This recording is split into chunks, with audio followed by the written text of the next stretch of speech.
नमस्कार दोस्तों, स्वागत है आप सभी का फिर से एक नए वीडियो में। दोस्तों चलिए आज हम आपको ऐतिहासिक धार्मिक स्थल चित्रकूट की ओर। दोस्तों आज हम इस वीडियो में आपको चित्रकूट कैसे जाएं, चित्रकूट के प्रमुख घूमने के कौन कौन से स्थल हैं, इस वीडियो में दोस्तों उसका जिक्र हम नहीं करेंगे, क्योंकि उसके विषय में दोस्तों हमारे चैनल पर और भी कई सारी चित्रकूट से रिलेटेड वीडियो पड़ी हुई हैं। आप हमारे चैनल पर जाकर के देख सकते हैं। दोस्तों आज हम इस वीडियो में चर्चा करेंगे चित्रकूट के इतिहास पर। तो दोस्तों चित्रकूट का इतिहास भारतीय साहित्य और पवित्र ग्रंथों में प्रख्यात वनवास काल में 11.5 वर्षों तक भगवान राम, माता सीता तथा श्री राम के अनुज लक्ष्मण की निवास स्थली रहा। चित्रकूट मानव हृदय को शुद्ध करने और प्रकृति के आकर्षण से पर्यटकों को आकर्षित करने में सक्षम है। चित्रकूट एक प्राकृतिक स्थान है जो प्राकृतिक दृश्यों के साथ साथ अपने आध्यात्मिक महत्व के लिए प्रसिद्ध एक पर्यटक स्थल है। यहाँ के खूबसूरत झरने, चंचल युवा हिरण और नाचते मोर को देखकर रोमांचित हो जाता है मन। तो एक तीर्थयात्री पैस्वनी मंदाकिनी में डुबकी लेकर और कामदगिरी की धूल में तल्लीन होकर अभिभूत होता है। प्राचीन काल से चित्रकूट क्षेत्र ब्रह्मांडीय चेतना के लिए प्रेरणा का एक जीवंत केंद्र रहा है। हजारों भिक्षुओं, साधुओं और संतों ने यहाँ उच्च आध्यात्मिक स्थिति प्राप्त की है और अपनी तपस्या, साधना, योग तपस्या और विभिन्न कठिन आध्यात्मिक प्रयासों के माध्यम से विश्व पर लाभदायक प्रभाव डाला है। प्रकृति ने इस क्षेत्र को बहुत उदारतापूर्वक अपने सभी उपहार प्रदान किए हैं, जो इसे दुनिया भर से तीर्थयात्रियों और पर्यटकों को आकर्षित करने में सक्षम बनाता है।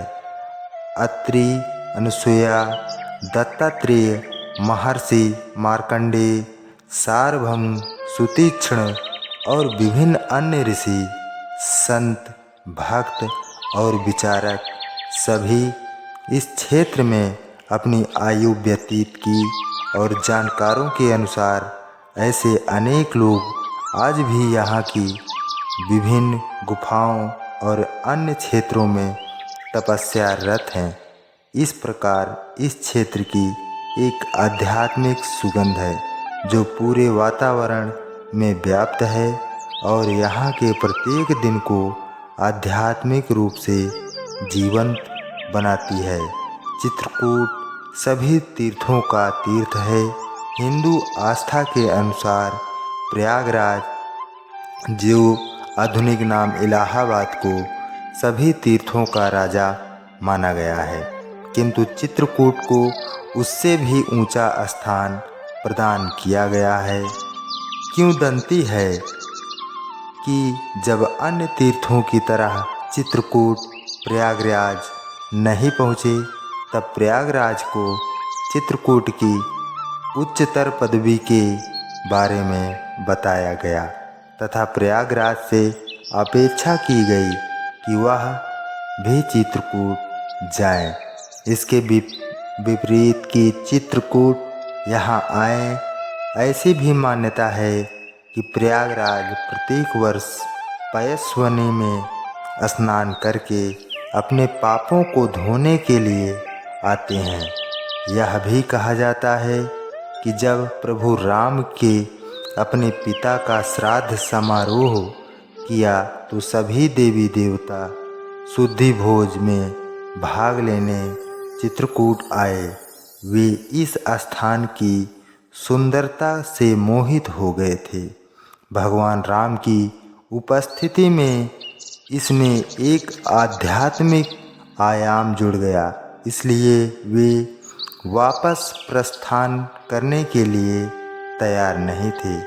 कुलगुरु वशिष्ठ भगवान राम की इच्छा के अनुसार रहने की उनकी इच्छा को समझते हुए विसर्जन जिसे प्रस्थान मंत्र को बोलना भूल गए। इस प्रकार सभी देवी देवताओं ने इस जगह को अपनी अस्थायी आवास बना लिया और वहाँ हमेशा उपस्थित रहते हैं।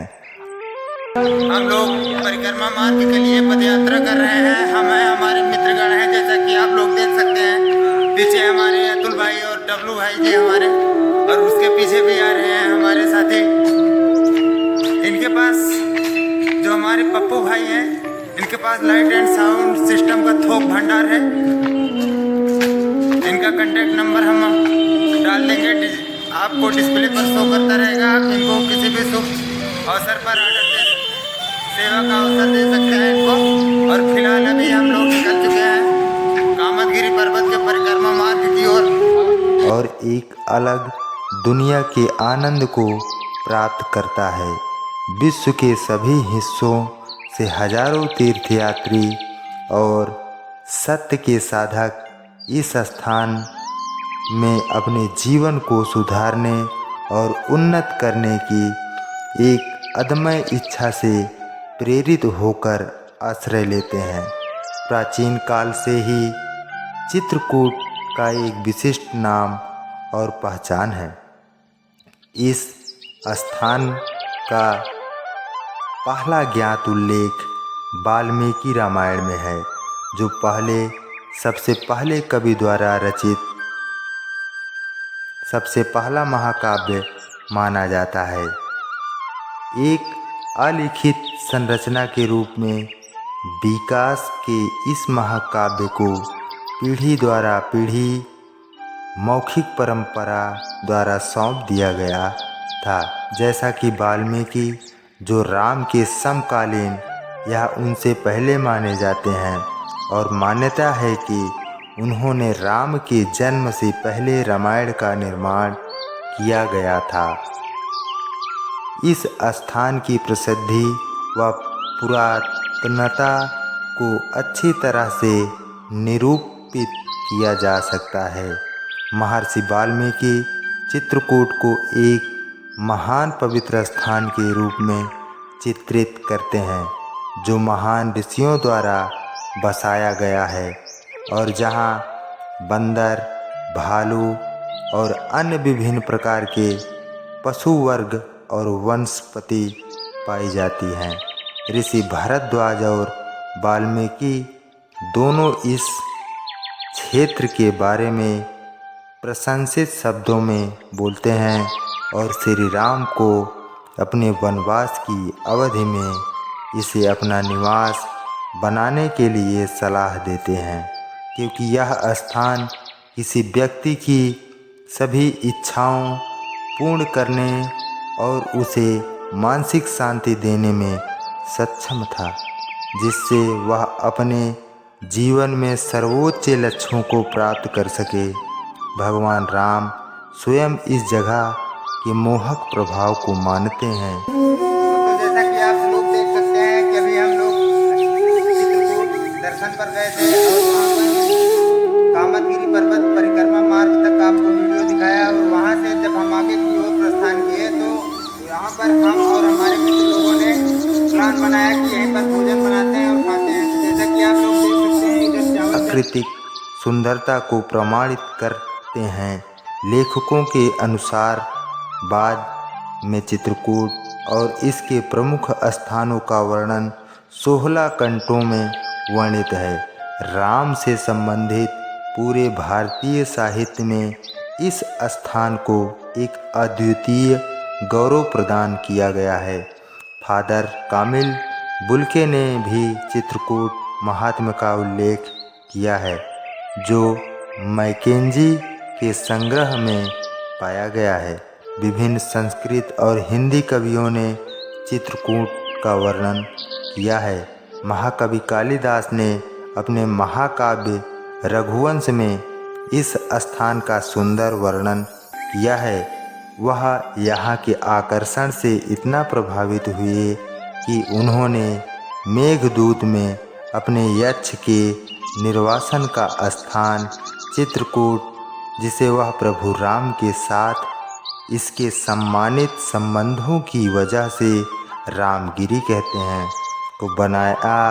हिंदी के संत कवि तुलसीदास जी ने अपने सभी प्रमुख कार्यों रामचरितमानस, कवितावली, दोहावली और विनय पत्रिका में इस स्थान का अत्यंत आदरपूर्वक उल्लेख किया है।